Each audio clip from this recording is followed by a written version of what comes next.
Okay, so we're going to do an example of an Arrhenius equation problem. So this question says the rate constant for first order reaction is given here as 9.16 times 10 to the minus 3 seconds to the minus 1 at 0 degrees Celsius. EA, the activation energy is 88 kilojoules per mole. And it says if the temperature is raised 2 degrees, what is the new rate constant? Okay, so let me go to full screen mode here.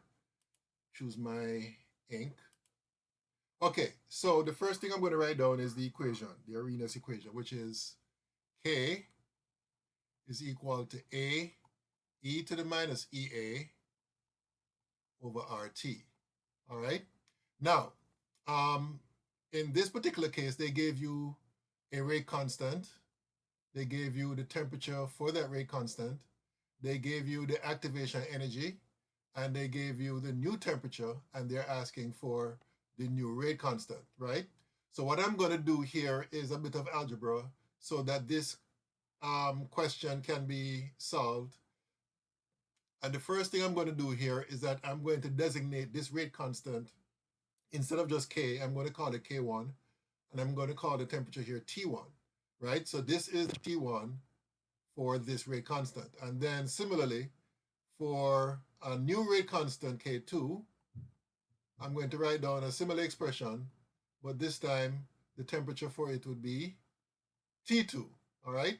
So basically, under different conditions of temperature, you're going to have different rate constants. So applying this to the question being asked, I'm going to call this rate constant K1. I'm going to call the 0 degrees temperature T1, which, by the way, is the same thing as 273 Kelvin. And I'm going to call the activation energy here EA, which is the 88 kilojoules per mole. And the new temperature here, I'm going to designate it T2.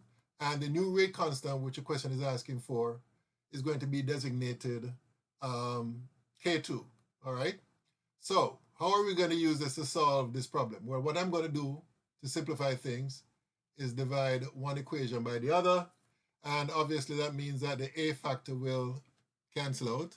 So we'll be left with K1 over K2 will be equal to E to the minus EA over R times 1 over T1 minus 1 over T2. And then to solve for K2, which is what the question is asking for, I'm going to rearrange this to get K1 times E to the EA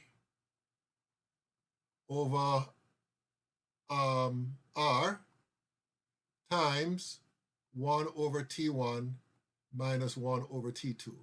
And from here, it's basically plugging in the numbers to get your final answer. So K1, we identified already as being equal to 9.16 times 10 to the minus 3 seconds to the minus 1 times E to the minus EA. No, I'm sorry, not minus, to the EA, which is, now let me just say here, EA is given in kilojoules per mole. So what we have to do is convert that to joules per mole. So therefore this becomes 88,000 joules per mole. And then we divide that by R, which is 8.31 joules per mole Kelvin.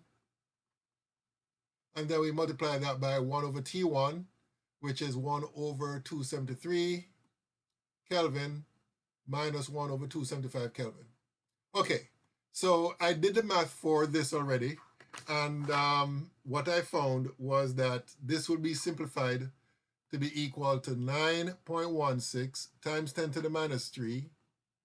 And when you work out all of this here, e to the 88,000 divided by 8.31, etc., I got e to the 0.283, all right? And then when I work this out, this turned out to be, oh, by the way, seconds to the minus 1 should still be here. So when I work this out on my calculator, I got 1.21 times 10 to the minus 3 seconds to the minus 1. And that's basically how that problem is solved, all right? Okay, so I'm going to stop here, and then next video I'm going to do another example. So until then.